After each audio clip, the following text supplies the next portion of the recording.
When Silas Reed offers his name in marriage to save Abigail from murder charges, neither expects the desperate arrangement to blossom into genuine love amid danger and new life. As they flee vengeful townspeople with a newborn son, will the family they've accidentally created be enough to heal the wounds of their past?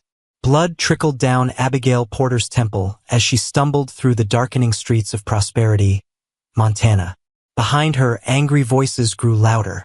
Ahead, a single lantern burned on the porch of a small cabin at the edge of town. She had nowhere else to run. The late August sun had just disappeared behind the mountains, painting the sky in fiery streaks that matched the panic in Abigail's chest. Her lungs burned. Her legs wobbled beneath her torn skirt. The schoolhouse was 3 miles behind her now, along with the body of Mr. Watson, the mayor's brother. His head cracked open on the corner of her desk where he'd fallen after she pushed him away. "Get the rope!" The distant shout made her stomach twist. Abigail had only been in Prosperity for 4 months. The teaching assistant position had seemed like a blessing after her parents' farm failed back east. Now it felt like a trap. She reached the cabin and pounded on the door, her knuckles leaving smears of red on the weathered wood. "Please," she gasped. "Please be home." The door swung open. Silas Reed stood there, confusion crossing his face. Most folks in town gave the silent widower a wide berth. At 36, his once handsome features had hardened into something unapproachable. Some said grief had turned him to stone after losing his wife and baby 6 years back. Others whispered that he'd driven Catherine to her grave with coldness. "Miss Porter." His eyes narrowed at her disheveled appearance. "Mr. Reed, they're coming for me?" she whispered, words tumbling out between ragged breaths. "Watson cornered me after the children left. He tried to. His hands were." She shuddered. "I only pushed him away, but he fell. Hit his head. There was so much blood.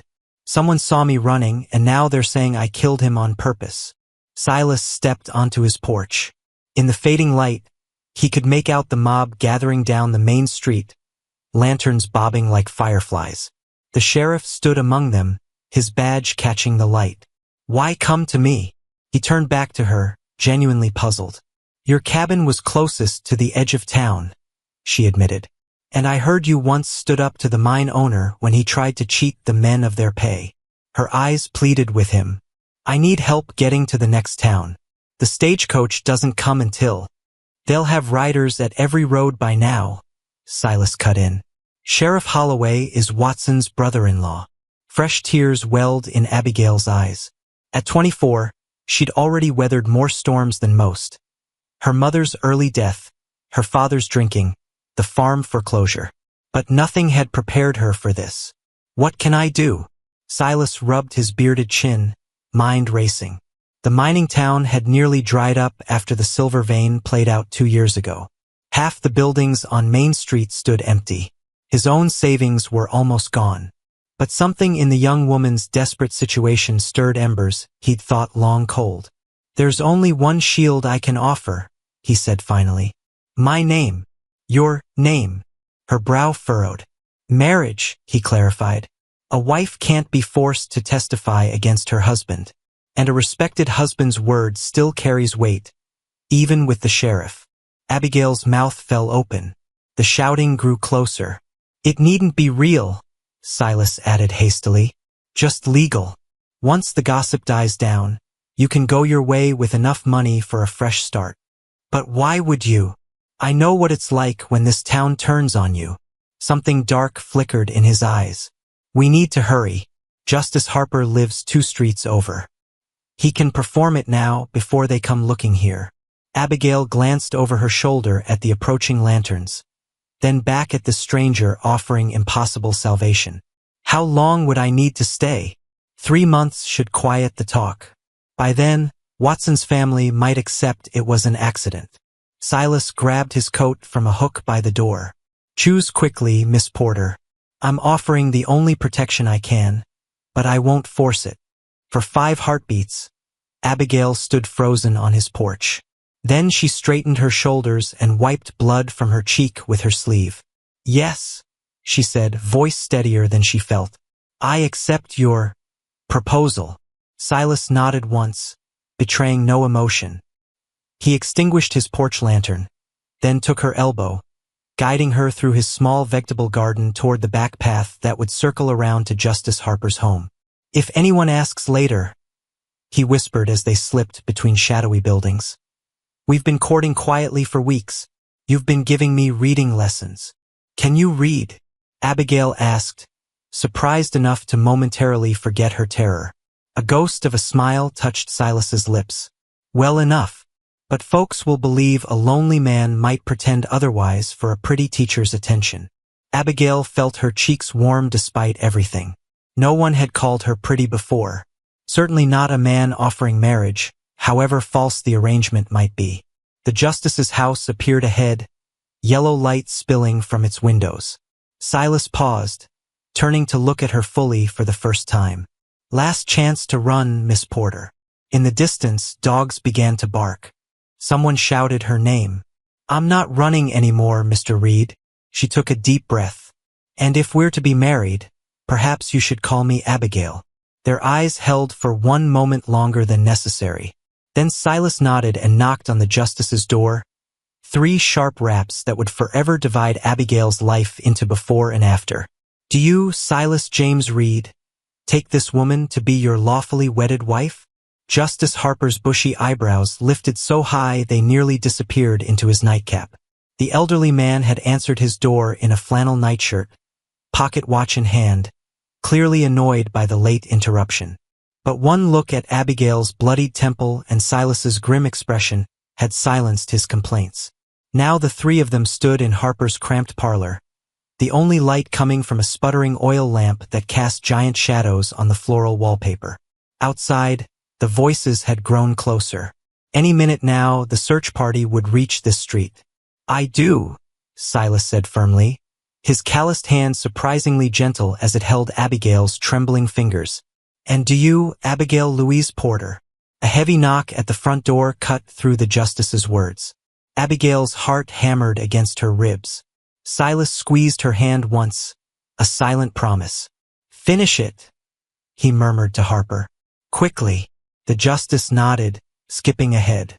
"By the power vested in me by the territory of Montana, I now pronounce you husband and wife." He thrust a pen at Silas. "Sign the certificate. Both of you." As Abigail scrawled her new name in shaky letters, the knocking came again, harder this time. "Harper, open up. Sheriff's business." Justice Harper glanced anxiously between the newlyweds and the door. "You'd best answer that, or they'll think something's amiss." Silas pulled his mother's silver band from his pocket, too large for Abigail's slender finger. Without a word, she tore a thread from her petticoat and wrapped it around the bands inside, creating a makeshift solution. The ring slid on, secure now. "Just follow my lead," Silas whispered, then nodded to Harper, who opened the door with an exaggerated yawn. Sheriff Holloway filled the doorframe, his substantial belly straining the buttons of his vest. 2 men with rifles flanked him, and beyond them, Abigail could make out at least a dozen more townspeople with lanterns and torches. "Evening, Justice," Holloway said, his gaze sliding past Harper to land on Abigail and Silas. His eyes narrowed. "Well now, what have we here?" "A wedding," Harper replied, holding up the freshly signed certificate. "Just completed the ceremony for Mr. Reed and his bride." "That right?" The sheriff's voice dripped with suspicion. He fixed his stare on Abigail, taking in her disheveled appearance and the half-dried blood on her temple. "Interesting timing, Miss Porter." "Mrs. Reed," Silas corrected, stepping forward to place himself partially between Abigail and the lawman. "And we'd appreciate you addressing my wife with proper respect." A muscle twitched in Holloway's jaw. "Your wife, is she? Since when does a man like you court the schoolmarm?" "School assistant," Abigail corrected softly. "And Mr. Reed and I have been acquainted for some time now. Giving him reading lessons," Silas added smoothly, placing his arm around her waist. The warmth of his touch through her thin dress made her breath catch. "Thought we'd make it official before the new term starts." Sheriff Holloway's eyes hardened. "That's mighty convenient.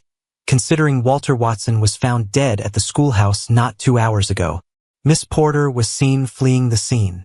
Gasps rippled through the gathered crowd. Abigail felt the room tilt beneath her feet. "My wife came directly to me after her lessons today," Silas said, his voice level. "We've been together since, planning our ceremony." "Then how do you explain the blood?" Holloway demanded, pointing to Abigail's temple. I fell," she managed, hating the tremor in her voice, "against the blackboard frame. I'm terribly clumsy sometimes." The sheriff looked unconvinced. "Watson's head was bashed in." "By whom, I couldn't say," Silas replied. "But my wife and I have been together since 4 o'clock. Justice Harper can attest we arrived here at 7 to request an evening ceremony." Justice Harper, to his credit, nodded vigorously. "That's right. They've been waiting while I found my good suit." Holloway's face darkened to a dangerous shade of purple. "I don't believe a word of this charade. Watson was a respected businessman who enjoyed bothering young women when he thought nobody was looking." An unexpected voice called from the crowd. Heads turned as Clara Johnson, the midwife's daughter, pushed her way forward. At 16, she was one of Abigail's older students. "Miss Johnson," the sheriff growled, "this doesn't concern you, doesn't it?" Clara's chin lifted. "Mr. Watson cornered me behind the general store last month. Told me what a pretty figure I had. Miss Porter saw it happen and sent him on his way." Murmurs rippled through the gathered men. Several shifted uncomfortably. "That's enough," Holloway barked. "We're not here to besmirch a dead man's character. We're here for justice," someone called out. "Then perhaps you should investigate what Mr. Watson was doing at the schoolhouse after hours," Silas suggested calmly, "instead of harassing newlyweds." For a tense moment, Abigail thought the sheriff might arrest them both anyway, but the mood of the crowd had shifted. With Clara's revelation, doubt had crept in where certainty once reigned. "This isn't over," Holloway said finally, jabbing a finger toward Abigail. "Don't leave town, Mrs. Reed." He spat the name like it tasted foul. "I'll be watching you." After the door closed behind the search party, Abigail's knees finally gave way. Silas caught her before she hit the floor, his strong arms lifting her to a nearby chair. "Breathe," he instructed quietly. "Deep breaths." Justice Harper poured 3 fingers of whiskey into a glass and pressed it into her hands. "Drink this, child. Steady your nerves." The liquor burned a fiery path down her throat. "Why did you help us?" she asked Harper when she could speak again. "You must know this marriage is convenient," Harper finished, a knowing look crossing his weathered face. "I've been marrying folks in this territory for 30 years. Seen all kinds of unions for love, money, land, protection. Some of the oddest beginnings led to the strongest bonds." He glanced at Silas. "Besides, I knew Catherine. She wouldn't begrudge you finding some peace, son." Silas's expression remained unreadable, but Abigail noticed his shoulders tense at the mention of his first wife. "We should go," he said abruptly. "They'll be watching the roads, but they won't stop us returning to my cabin if we're supposedly just married." The night air had cooled considerably as they made their way through town.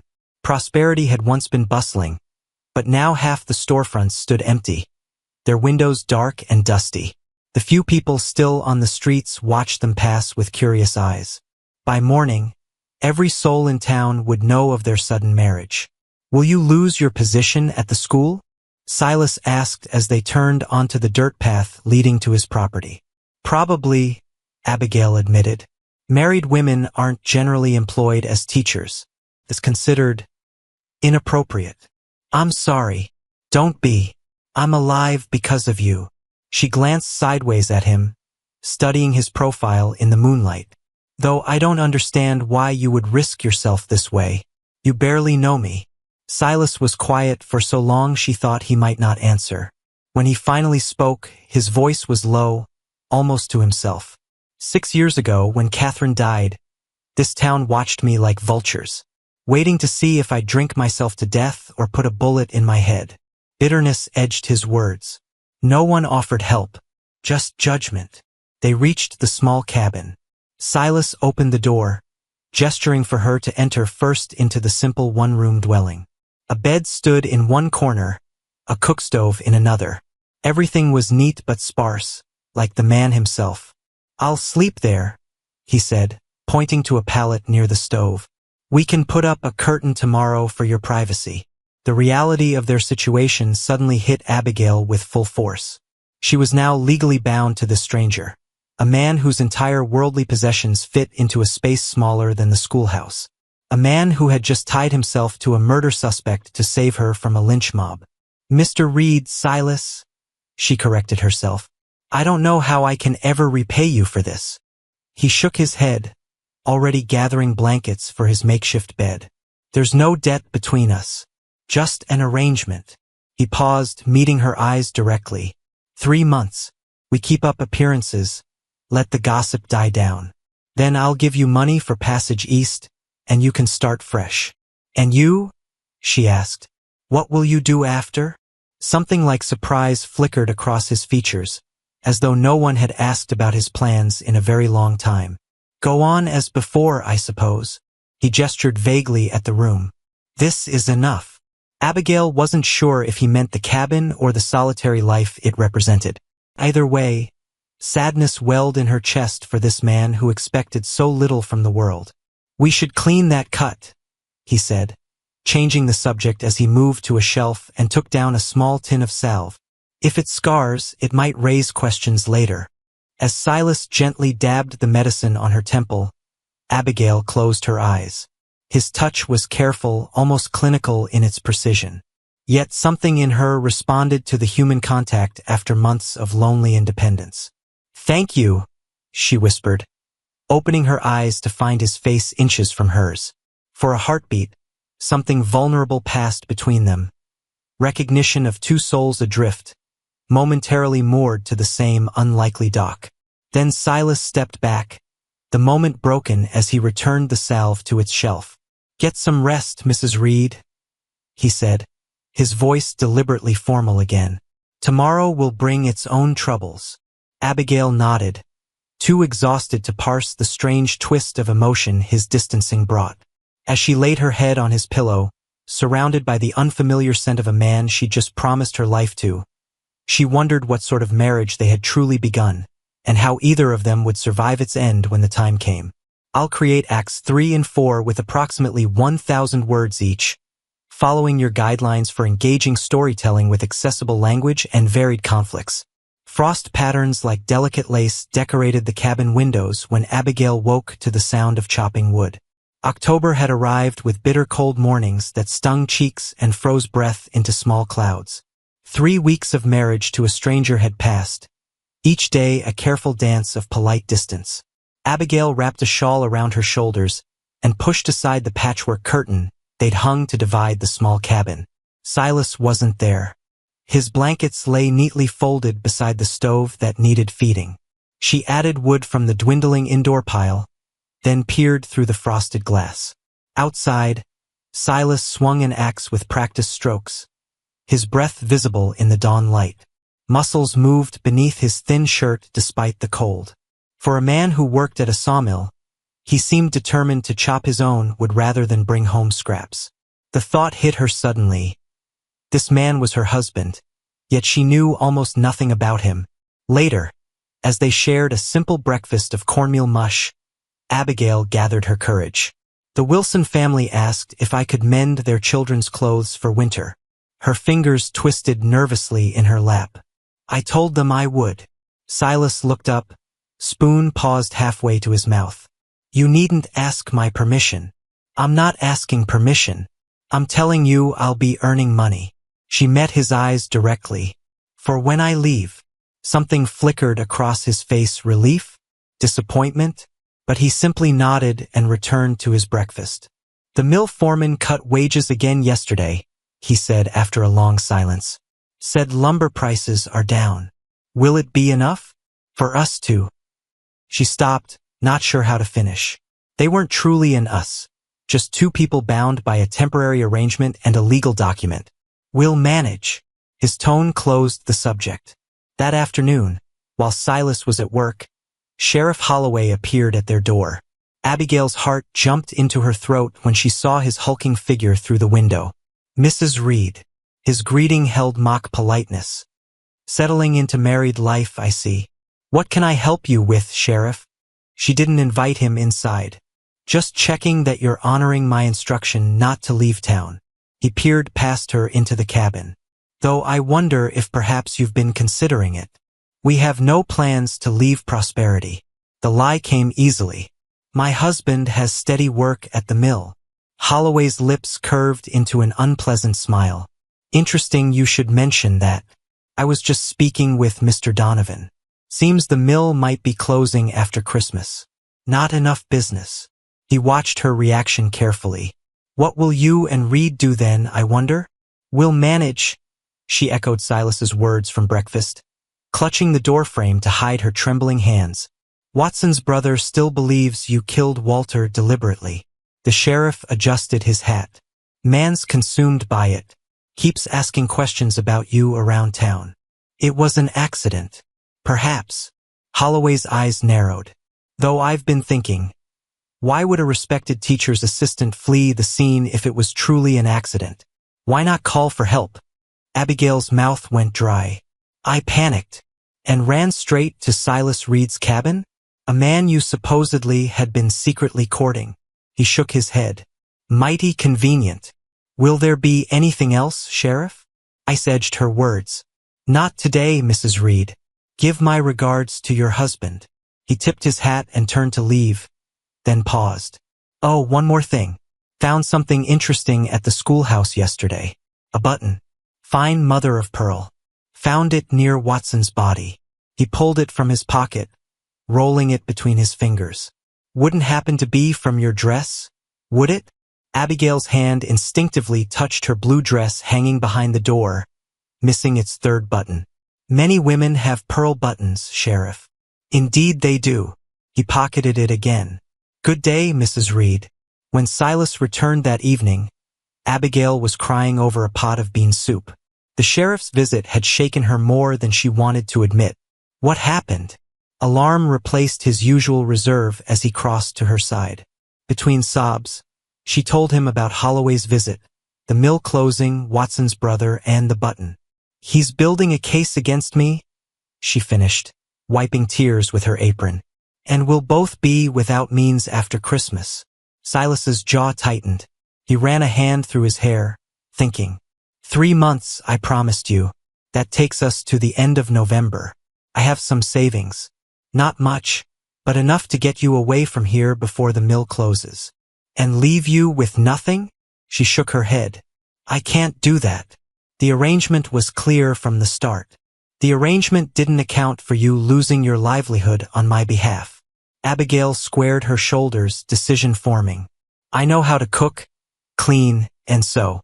Mrs. Wilson paid me well today, and others will too. Let me help while I'm here. Silas started to protest, but Abigail held up her hand. I won't leave you destitute for helping me. Let me contribute to our situation.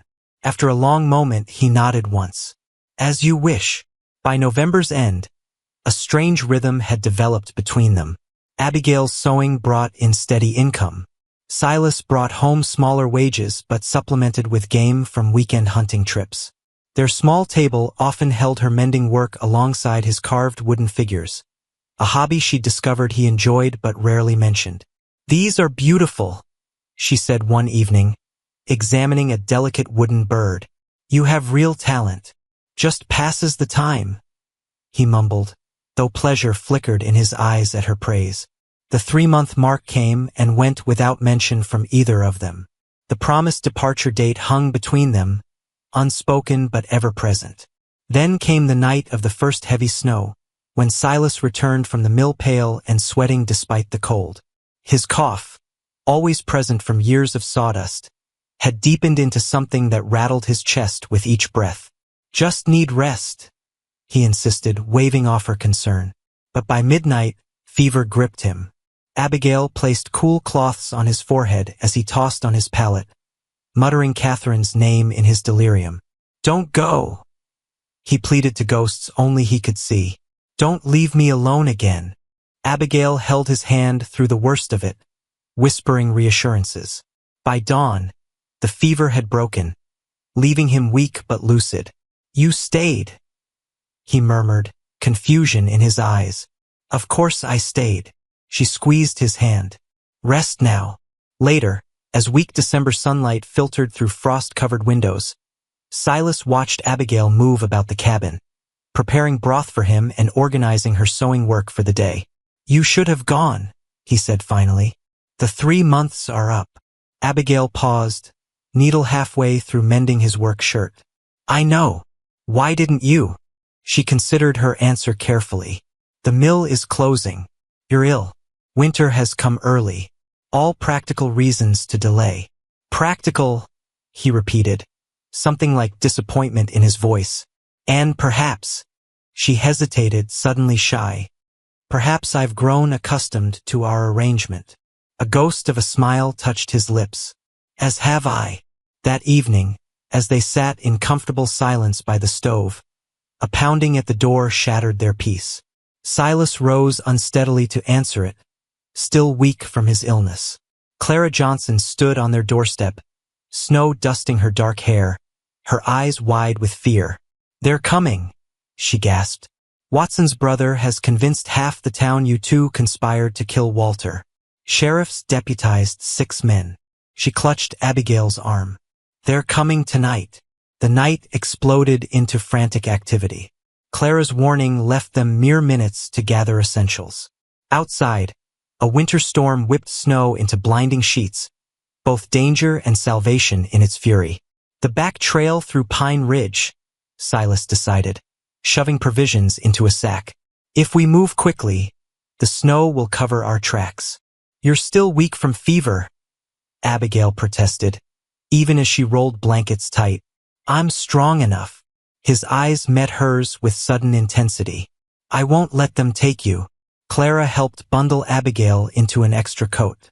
"I'll tell them I saw you heading toward the river if they question me," she promised. "Why risk yourself for us?"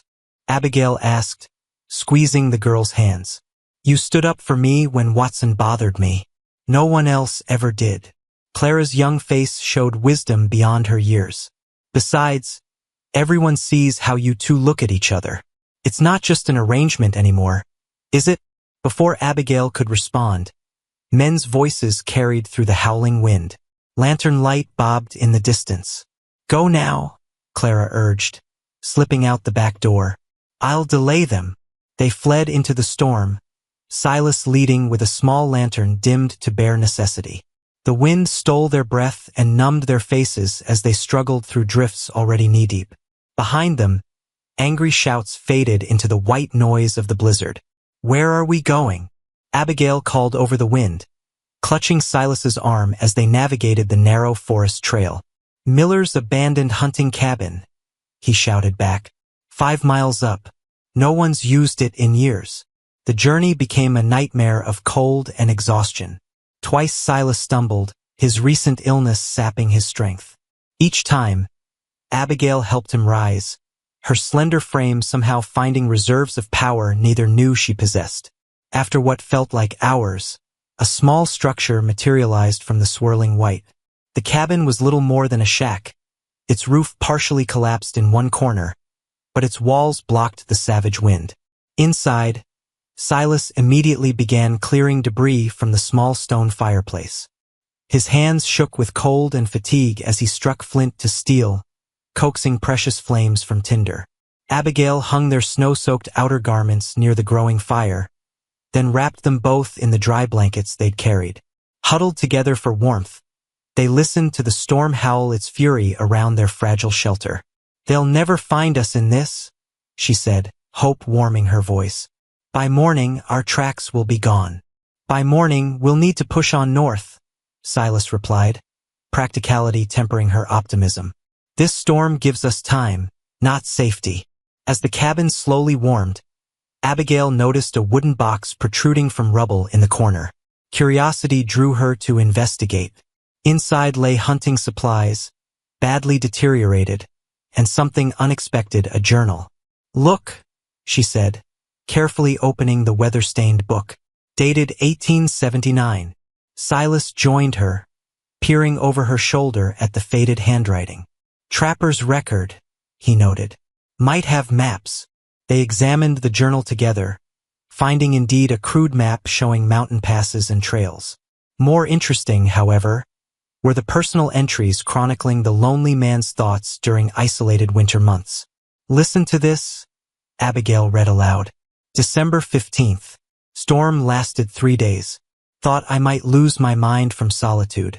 Realized I've spoken to no human since September. Wonder if my voice still works. She looked up at Silas. How terrible to be so alone. Something shifted in Silas's expression. Not everyone fears solitude. Do you prefer it? She asked boldly.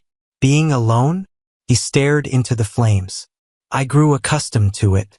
After Catherine died, people's pity was worse than their absence. Tell me about her, Abigail requested softly. If you want to. For a moment, she thought he'd refuse as he always had. But the isolation, the danger they'd fled, and perhaps the trapper's lonely words created a rare opening.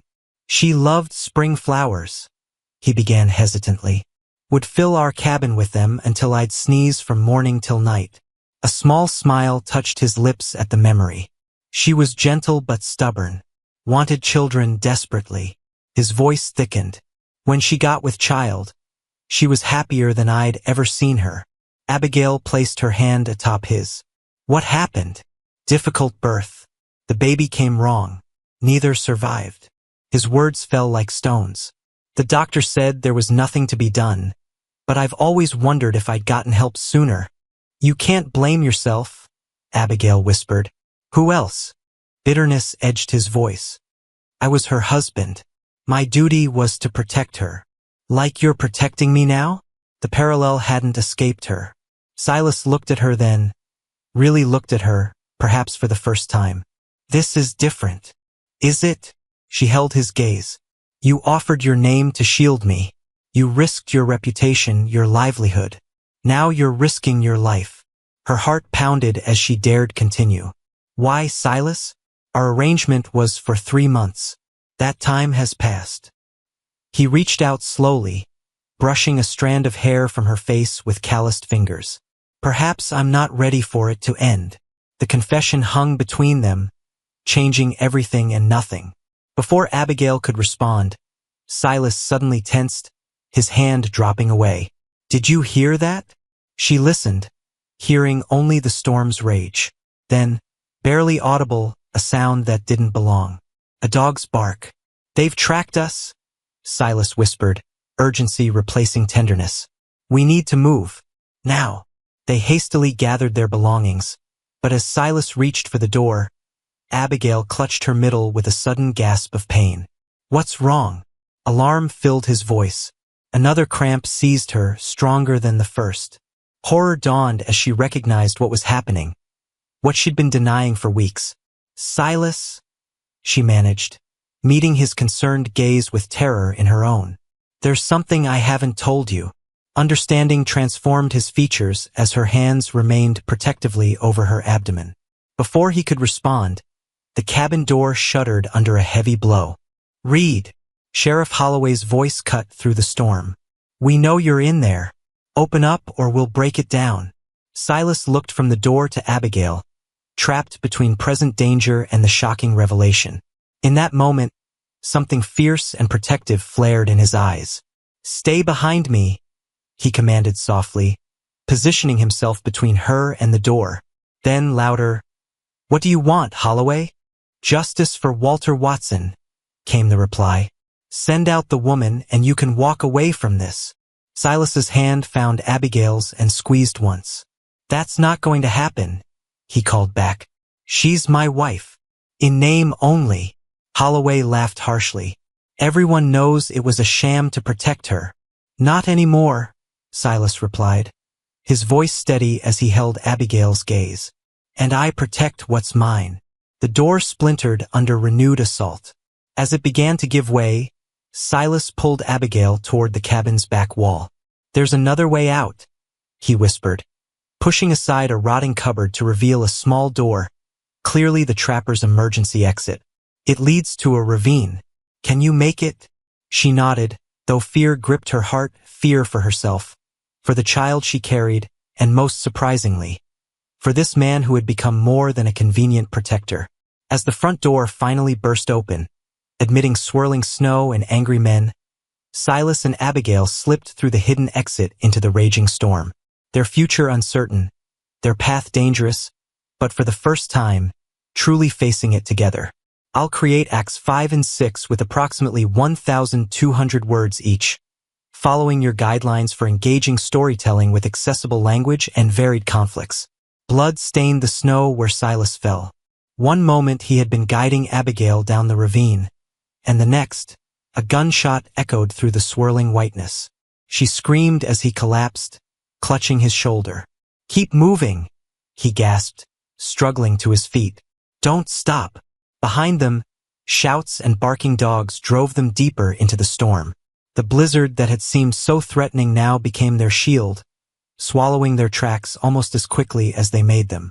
Abigail supported Silas's weight as best she could, her own body betraying her with waves of cramping pain.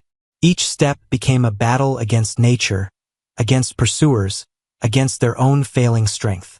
There, Silas pointed with his good arm toward a dark shape looming ahead. Rock overhang. Shelter. They stumbled toward it, collapsing beneath the natural roof, just as another contraction seized Abigail. This one stronger than before. "You're bleeding," she panted when the pain subsided, reaching for his wounded shoulder. Silas winced as she pulled away his coat. The bullet had torn through flesh but missed bone.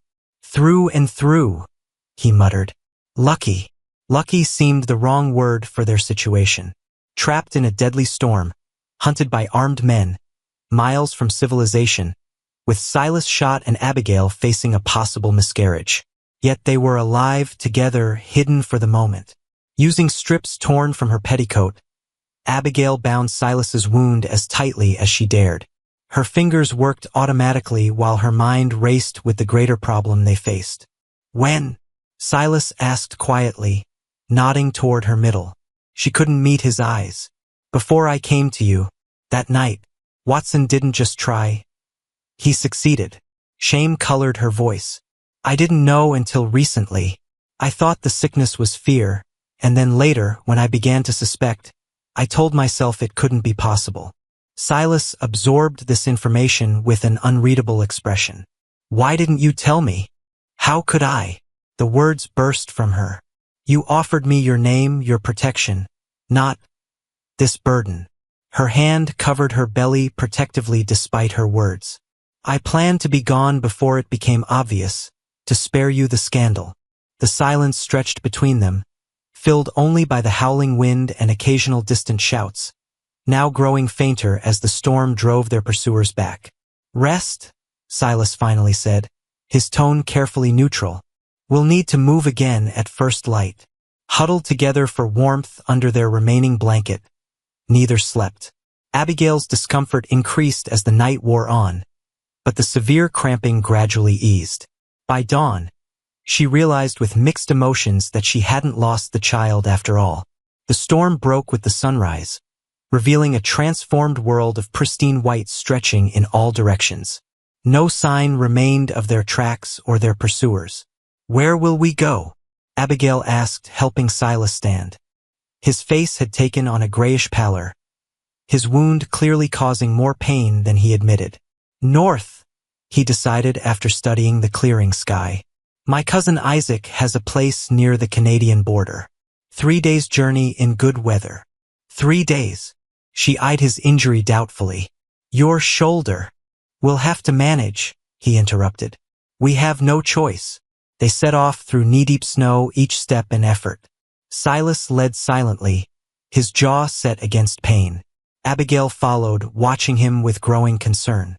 Not just his physical state worried her, but the wall that had risen between them since her revelation. By midday, they'd reached a road where sled tracks cut through the fresh snow.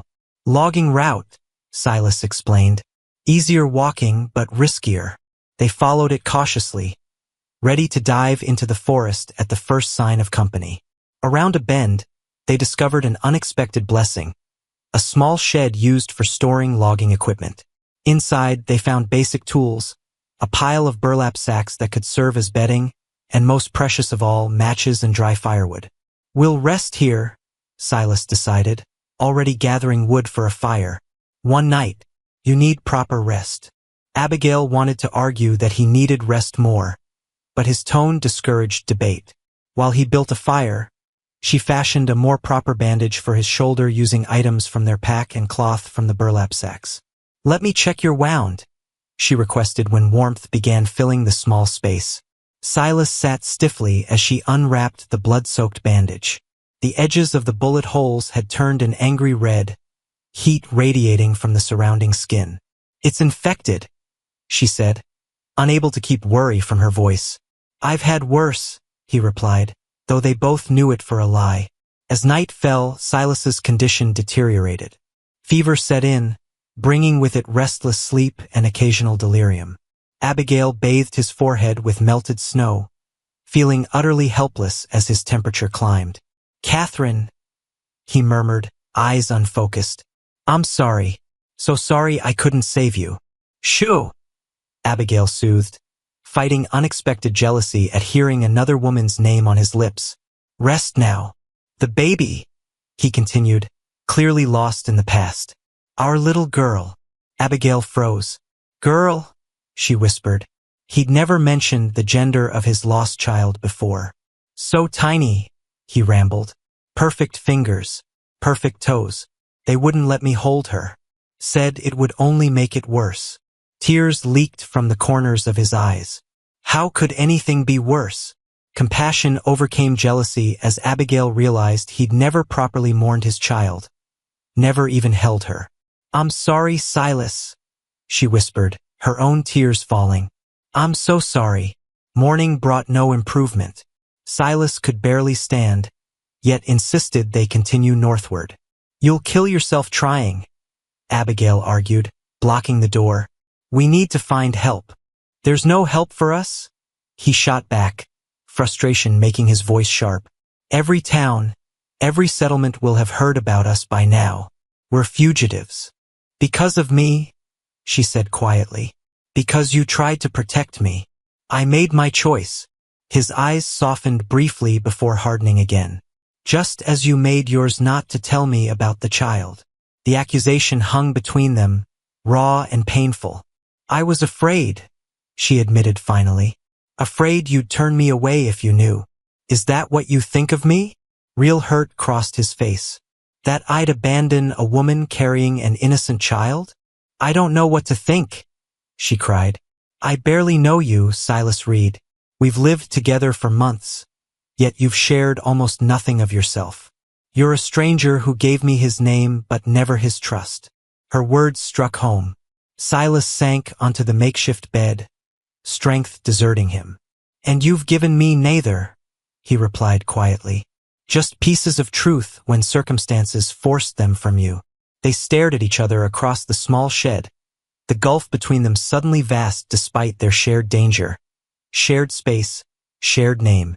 A sound outside broke the tense moment, the jingling of harness bells. Someone was coming. Silas struggled to his feet, reaching for the axe handle they'd fashioned into a walking stick.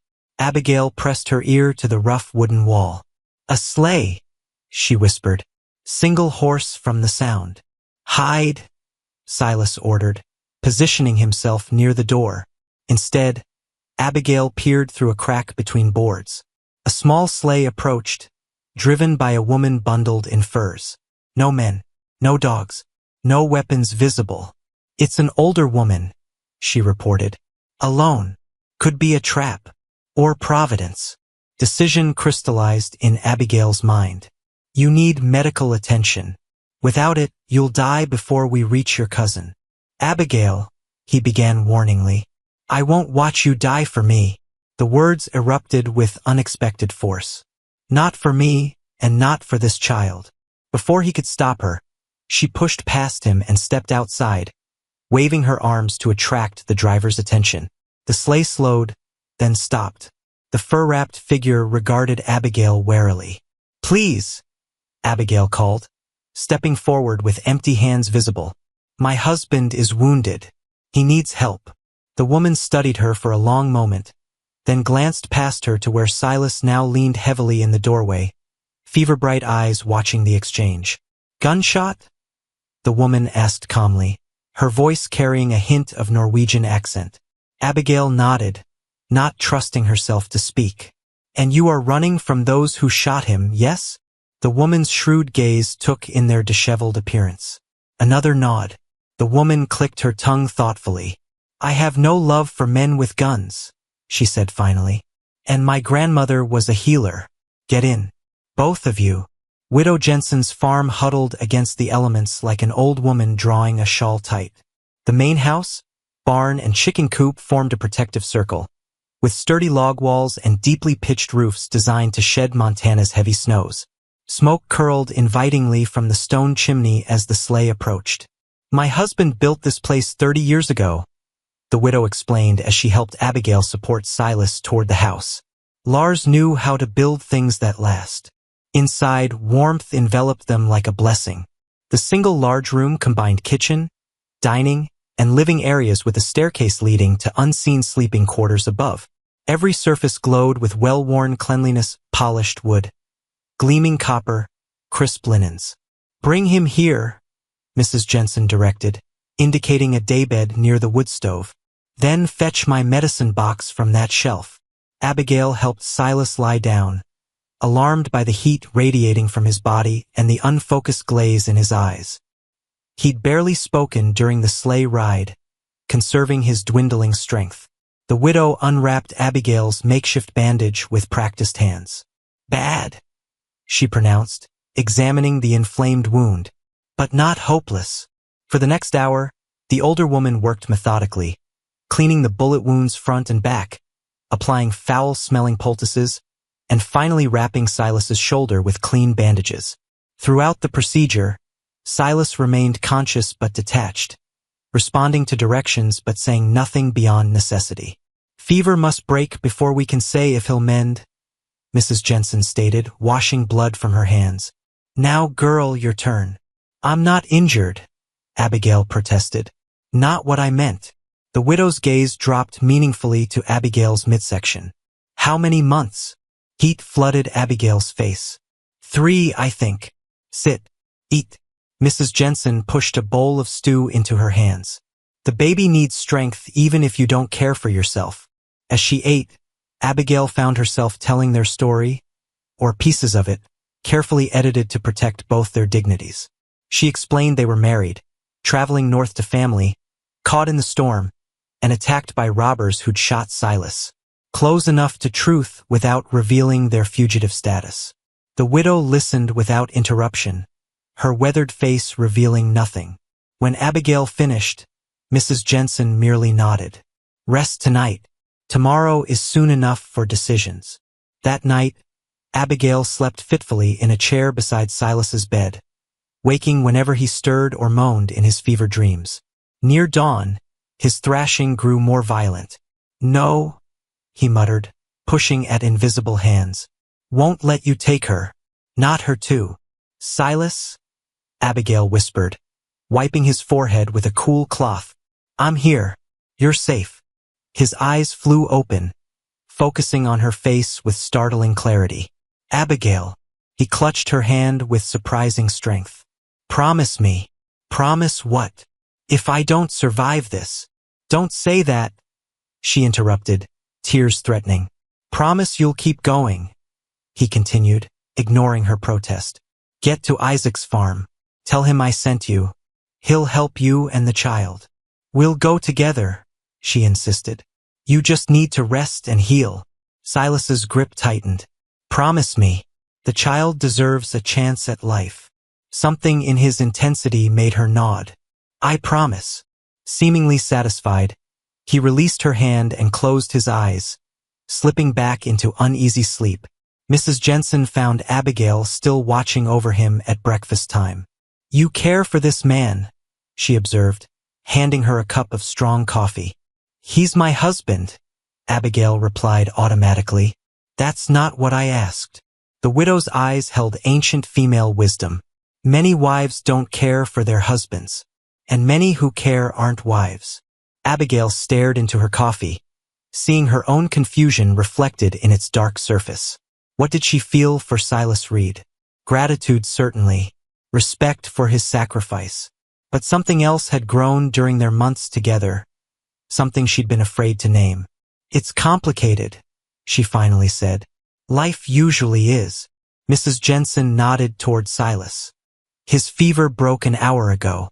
He'll likely recover. Relief flooded through Abigail with unexpected force. Silas slept deeply through that day and the next, his body focused on healing. When he finally woke properly, his eyes were clear though his face remained gaunt. How long? He asked, voice rusty from disuse. 3 days, Abigail answered, helping him sit up. Mrs. Jensen saved your life. He glanced around the comfortable farmhouse. Where are we? About 40 miles north of Prosperity, according to our host. Abigail kept her voice low, though the widow had gone to tend her animals. She doesn't know we're running from the law. Silas nodded, absorbing this information. We'll need to move on soon. Not until you're stronger, she countered firmly. His mouth opened to argue, then closed as he studied her face. You look better, he said instead. The sickness has passed? Abigail placed a hand on her stomach, where the slightest rounding had begun. For now. Mrs. Jensen says it often improves in the middle months. An awkward silence fell between them, the unresolved tension from their argument in the logging shed still present despite the days between. I've been thinking, Silas began hesitantly, about what you said, about not knowing each other. I spoke in anger, she said quickly. No, you spoke truth. He looked down at his hands. I've kept myself closed off since Catherine died. Easier that way. No one to disappoint. No one to lose. The admission clearly cost him effort. Abigail waited, sensing he had more to say. I don't want to be that man anymore, he continued quietly. The one who can't trust, can't connect. His eyes found hers. When I thought I might die from the fever, it wasn't Catherine I saw. It was you, walking away with our child. Her breath caught. Our child. Any child raised under my roof, bearing my name, is mine in every way that matters. His gaze held steady. If you'll stay. Before Abigail could respond, the door flew open. Mrs. Jensen hurried in, her usual calm replaced by urgency. Riders coming, she announced. 6 men with tracking dogs. Abigail's heart plummeted. They found us. Not yet, the widow replied grimly. But soon enough if you stay. Silas struggled to his feet, swaying slightly. We need to go.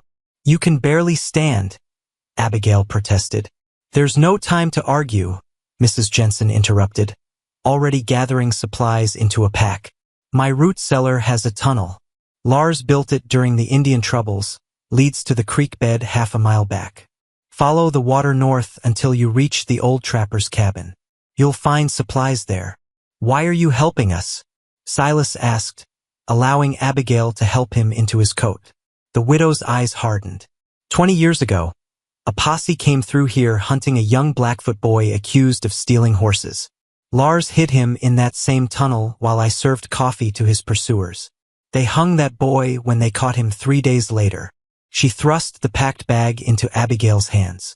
Not going to let that happen again. As they prepared to leave, hoofbeats sounded in the distance. Mrs. Jensen pulled up a trapdoor hidden beneath a rug, revealing stone steps descending into darkness. Go now, she urged. I'll delay them. They might hurt you, Abigail worried. I'm a respectable widow with a shotgun and no patience for foolishness.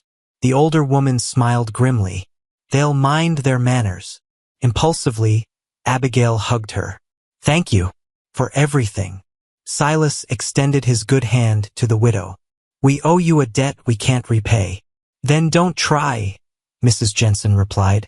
Just live well enough to deserve your second chance. They descended into the cool darkness, hearing the trapdoor close above them. A lantern hung on a hook near the bottom step. Silas lit it, revealing a narrow dirt tunnel braced with timbers. "Can you manage?" Abigail asked, eyeing his weakened state. Determination hardened his features. "I have to." The tunnel stretched ahead, their path to freedom or capture. Their future uncertain but facing it side by side. "Did you mean what you set up there?" Abigail asked as they moved forward. "About the child?" Silas reached for her hand in the dim light. "Every word. Watson may have fathered it, but I intend to be its father in every way that matters." He paused, gathering courage. "If you'll have me, not just as a convenient protector or a name on paper, but as a true husband." Above them, they heard muffled voices as riders reached the farmhouse. Below, in the shadows of their uncertain escape, something new blossomed between them, stronger than arrangement, deeper than gratitude, more enduring than convenience. "Yes," Abigail whispered, squeezing his hand. "Not because I need protection, but because I've come to love the man who offered it so freely. I'll create Acts 7 and 8 with approximately 1,200 words each, following your guidelines for engaging storytelling with accessible language and varied conflicts." "Where are they?" Sheriff Holloway's voice boomed above them, muffled by earth and floorboards yet still menacing enough to freeze Abigail mid-step. "Who?" Mrs. Jensen's innocent reply carried clearly through the packed dirt ceiling of the tunnel. "The murderers you're harboring. Mind your tone in my house, young man." The widow's voice turned flinty. "The only visitors I've had this week were a traveling preacher and his wife, both elderly. Left yesterday heading east." The tunnel stretched before them, a narrow passage of packed earth barely wide enough for their shoulders. Lantern light cast giant shadows that danced along the rough walls. Silas's breathing came labored and shallow, each step a battle against his weakening body. "She's buying us time," he whispered, urging Abigail forward. "We need to move." The path sloped gently downward. Water began seeping through the earthen walls, turning the floor muddy. After what felt like endless minutes in the suffocating passage, they reached a wooden door reinforced with metal bands. "Creek entrance," Silas guessed, struggling with the rusted latch. The door finally gave way with a groan that seemed thunderous in the confined space. Cold, fresh air rushed in, carrying the gurgling sound of running water. They emerged onto a narrow creek bank partially sheltered by overhanging tree roots and tangled brush. "Which way is north?" Abigail asked, extinguishing the lantern. Silas studied the gray winter sky, finding the sun's position through thin clouds. "That way," he pointed upstream. "Stay in the water when you can. It'll hide our tracks." Moving in the shallow creek proved painfully slow. The icy water numbed their feet while slippery rocks threatened to topple them with each step. Twice Silas stumbled, his injured arm unable to catch his balance, sending him sprawling into the freezing current. Each time Abigail helped him rise, her own strength flagging as the hours passed. "We need to rest," she insisted when his face had gone ghost white with exhaustion. "Not yet," he pushed on stubbornly. "Need more distance." The winter sun had begun its early descent when they heard it, the baying of hounds, distant but unmistakable. "The dogs picked up our scent," Silas muttered, a new urgency overriding his fatigue. "The creek won't fool them for long." They pushed forward with renewed determination, the sound of pursuit driving them despite burning muscles and frozen extremities. As darkness approached, snow began falling again, light flurries that gradually intensified. "There!"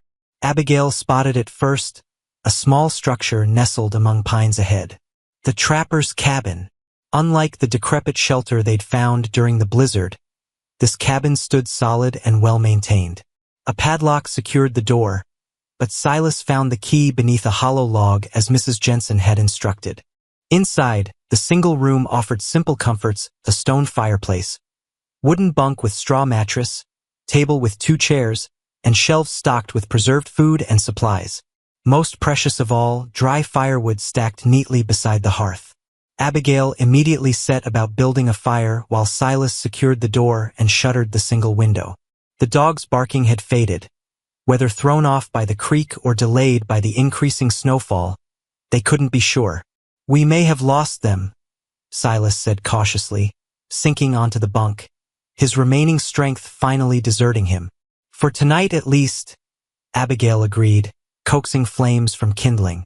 This snow will cover our tracks if it keeps up. Soon, blessed warmth spread through the cabin. They shed their wet outer garments, hanging them near the fire to dry. Abigail found a kettle and melted snow for tea, then explored the cabin's provisions. Look at this, she called, holding up a crude map found among the supplies. Mrs. Jensen must have left it. It shows the route to the Canadian border crossings. Silas studied it with feverish intensity. 3 days hard travel in good conditions. Which these aren't, Abigail pointed out, gesturing to his wounded shoulder and the snowstorm outside. We'll manage. His jaw set stubbornly. Silas. She sat beside him, taking his hand. You're burning with fever again. The infection is returning. We need to rest here until you're stronger. He started to protest, but she placed her fingers against his lips. You promised to protect us, she reminded him gently. You can't do that if you're dead from pushing too hard. The fight drained from him. 2 days, he compromised. Then we move on regardless. True to his stubborn nature, Silas insisted on leaving at dawn on the 3rd day, though his condition had barely improved. The storm had passed, leaving pristine white landscapes stretching endlessly ahead. According to the map, they needed to follow the creek another 10 miles to its junction with a larger river, then travel along the riverbank to reach a ferry crossing near the border. They fashioned crude snowshoes from branches and rawhide found in the cabin, making travel through the deep snow somewhat easier. Still, each step required enormous effort. By midday, Silas was leaning heavily on a walking stick, his face gray with exhaustion, while Abigail fought her own battle against mounting fatigue. Just over that ridge, he encouraged when she needed to rest for the 3rd time that hour. The river should be visible from there. She nodded wordlessly, one hand resting on her growing middle. The baby had been active that morning, a fluttering sensation still new enough to startle her, a reminder of what they fought for with each painful step. The sun had begun its descent when they crested the ridge, revealing not just the promised river but an unexpected sight beyond it. A small settlement, perhaps 24 buildings clustered near the water's edge. Smoke rose from several chimneys, promising warmth and civilization. Careful, Silas cautioned as hope brightened Abigail's face. Could be friendly, could be trouble. Before they could decide how to approach, fate intervened. A sharp crack split the air as the ground beneath Silas gave way, snow concealing a steep drop-off.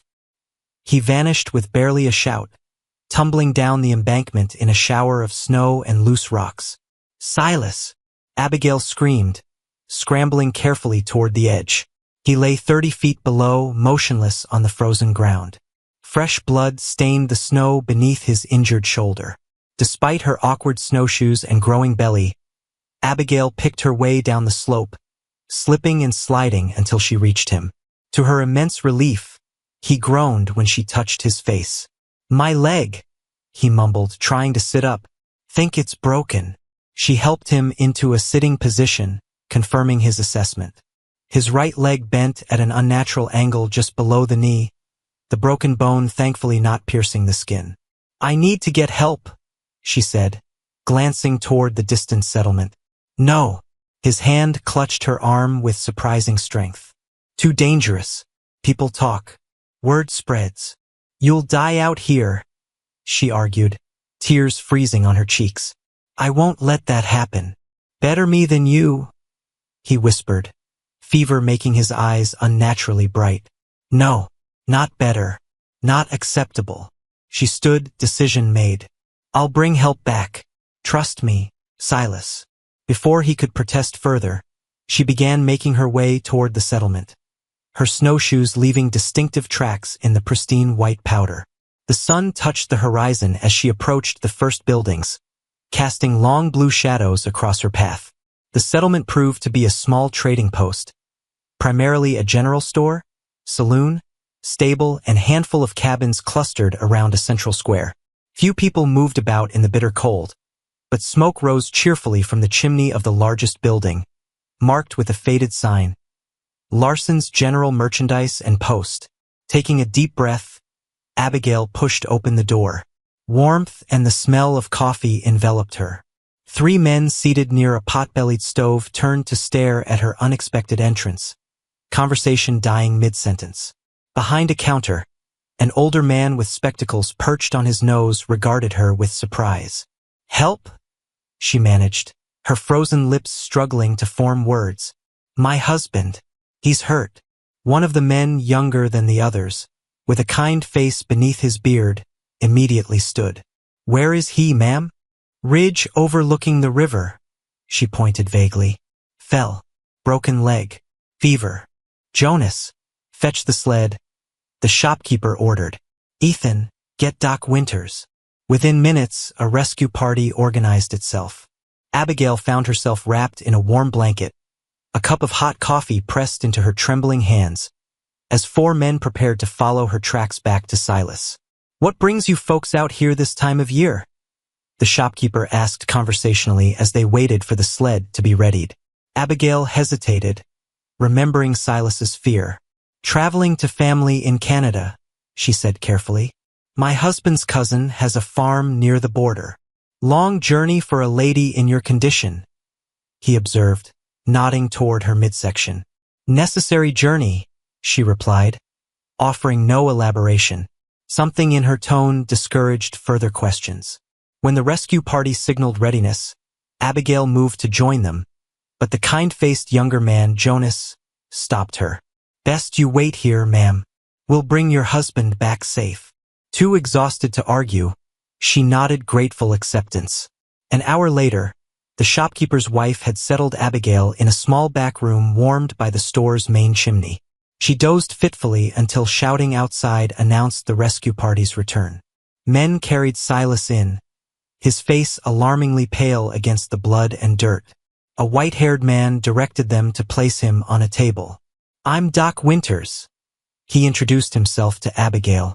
"Your husband's in rough shape, Mrs. Reed," she supplied. "Abigail Reed." The doctor nodded absently, already examining Silas's broken leg. "The break's clean.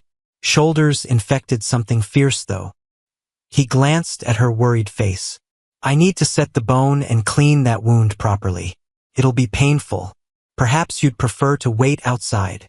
"I'll stay," she said firmly, moving to Silas's side to take his hand. His eyes fluttered open, recognition dawning through the haze of pain. "You came back," he murmured. "Always," she whispered. "We're going to be all right now." As the doctor prepared his instruments, Silas squeezed her hand weakly. "How much did you tell them?" "Only that we're traveling to your cousin's farm," she assured him. "Nothing more." Relief flooded his features before pain overtook him again as the doctor began his work. Spring painted the valley with wildflowers when Abigail first felt the labor pains.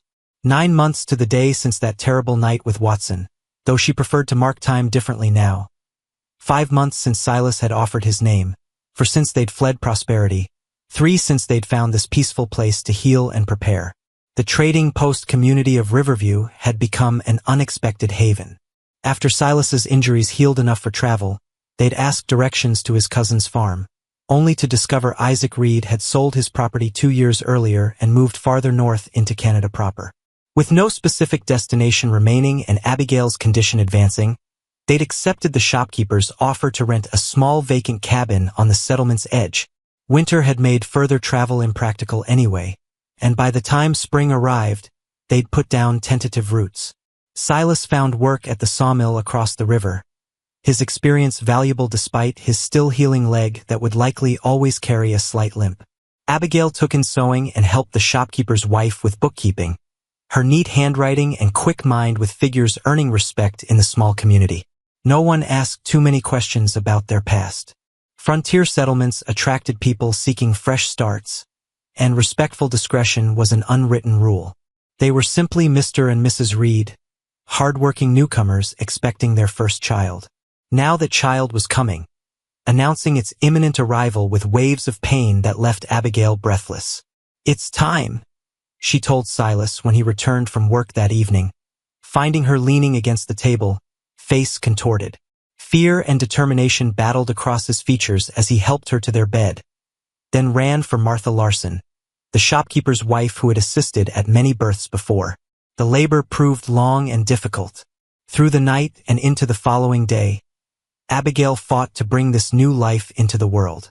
Silas refused to leave her side despite Martha's insistence that men traditionally waited elsewhere. "I won't lose you both," he whispered when pain made Abigail cry out. "Stay with me."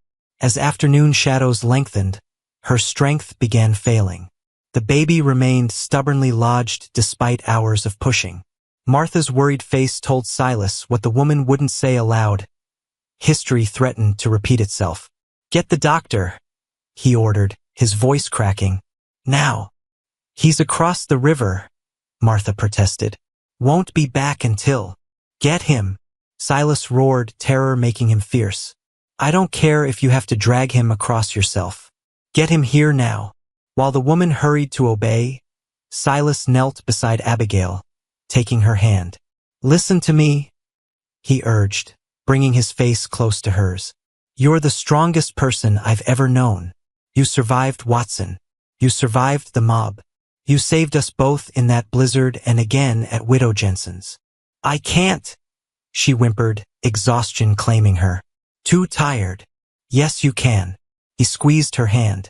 "You promised to stay with me, remember? In that tunnel, you said you loved me. I'm holding you to that." Her eyes found his, drawing strength from his desperate faith. "I do love you."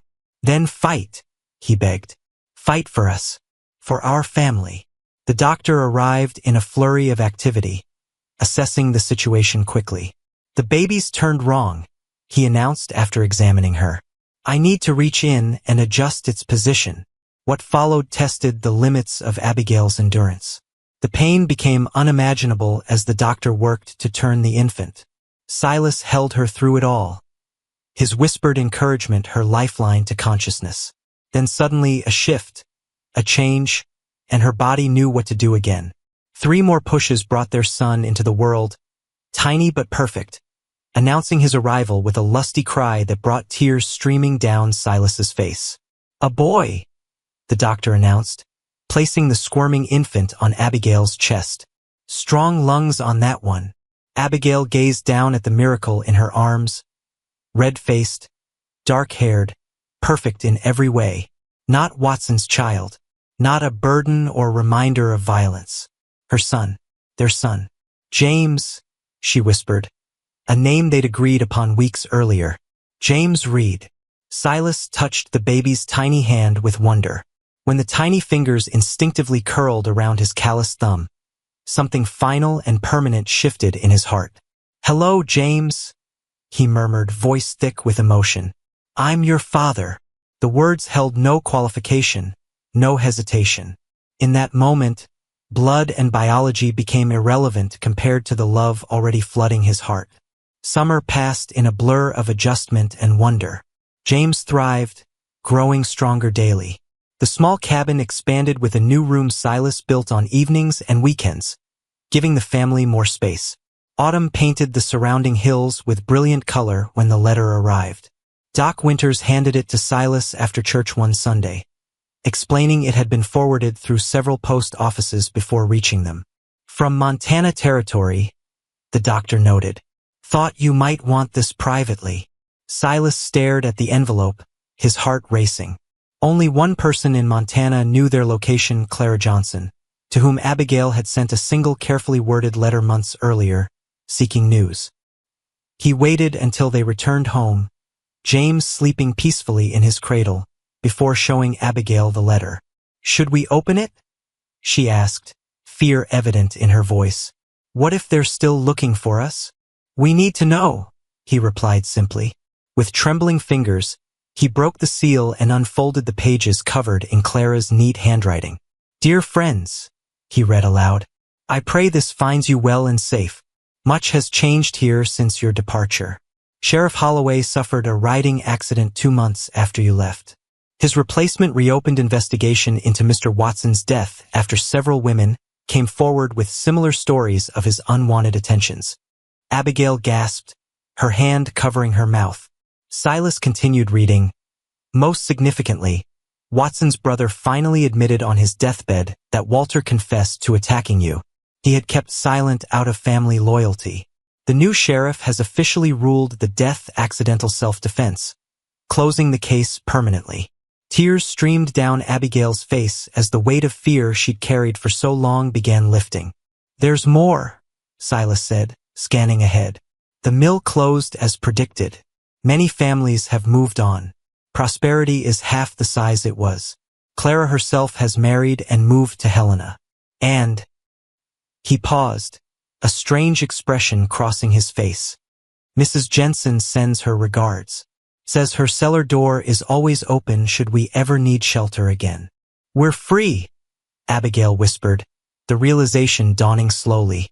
We could go anywhere now.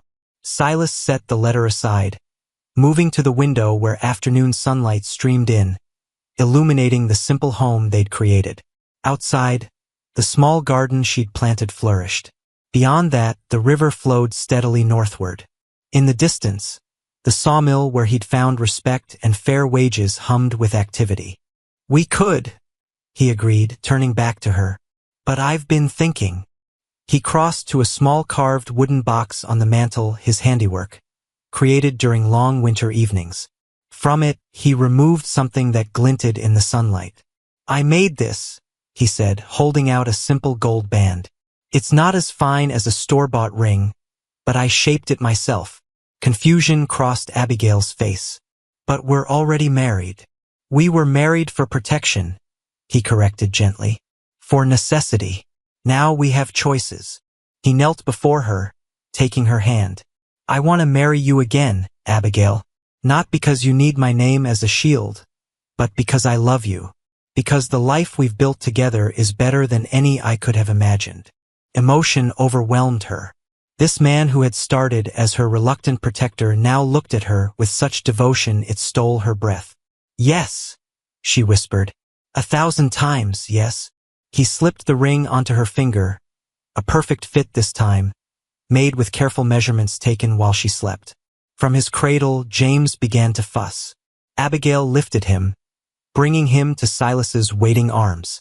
The baby smiled up at his father, a toothless grin that never failed to melt Silas's heart. He looks like you around the eyes, Silas observed, a familiar debate between them. And has your stubborn chin, she countered, leaning against his shoulder. They stood together by the window, bathed in golden afternoon light, a family created not by blood but by choice, by sacrifice, by love that had grown slowly from the seeds of desperation into something enduring and true. Outside, the future stretched before them, unknown but no longer frightening. Whatever came, they would face it together, just as they had faced every challenge since that fateful night when he had given her his name to shield her, never imagining she would give him a son and a second chance at life in return.